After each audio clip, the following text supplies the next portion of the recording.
Welcome to today's tutorial. In this video, we will guide you through the process of changing sound notifications in Microsoft Teams. If you're looking for a way to adjust the notification sound or switch it to something else, you're in the right place. Let's get started. First, open the Microsoft Teams desktop app on your computer and sign in. In the top right corner, click on the three dots. From the drop-down menu, select Settings. Next, go to Notifications and select Activity. Under the Sound section, check the box for Play Sounds for Notifications.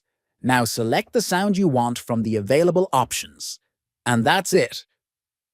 You've successfully changed your notification sound in Microsoft Teams. I hope this tutorial was helpful. Don't forget to like, comment, and subscribe for more helpful tips. See you in the next video.